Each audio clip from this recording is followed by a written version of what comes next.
Kailangan bang nakasuot ng puti ang bibinyagan?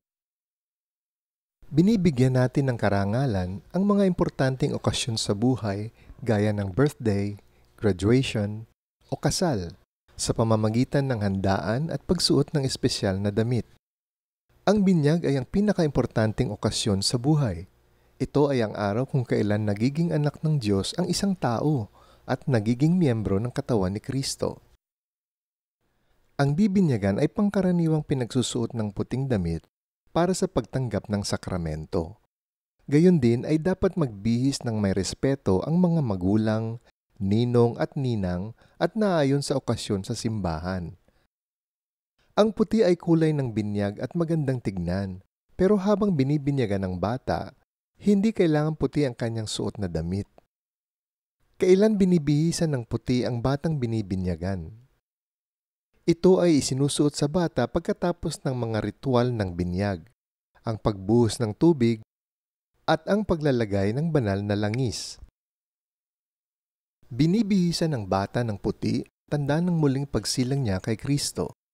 Ayon sa 2 Corinthians chapter 5 verse 17, siya ay isa ng bagong nilalang. Wala na ang dati niyang pagkatao. Siya ay bago na. At higit pa doon, binigyan ng Diyos ang bata ng karangalan, matawag siyang ama.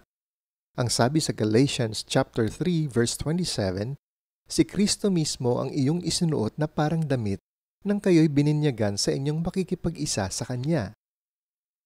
Paano yon kung hindi ko kayang bumili ng puting damit na pangbinyag? Hindi ito dapat maging sagabal sa binyag. Dahil sa pagmamahal sa atin ng Diyos, gusto niyang lahat ng tao ay mapasa Kanya at mabinyagan. Kaya pumapayag ang ibang simbahan sa Pilipinas na sa halip na bihisan ng puti ang bata, ay maaaring patungan sa ulo ng puting belo o kahit na anong malinis na puting tela, pwedeng lampin o panyo sa ulo. Pagnilayan natin. Malinaw ba sa atin na tayo'y naging bagong nilalang nung tayo'y bininyagan? Tayo ba'y magandang halimbawa sa mga batang nasa ating pangangalaga? Tayo'y manalangin. Panginoon, ang laking karangalan na pinili mo kami at tinawag upang magpalaki ng batang bininyagan sa iyong simbahan. Sana'y bigyan mo kami ng kaalaman at kakayahan matupad ang misyong ibinigay mo sa amin. Amen.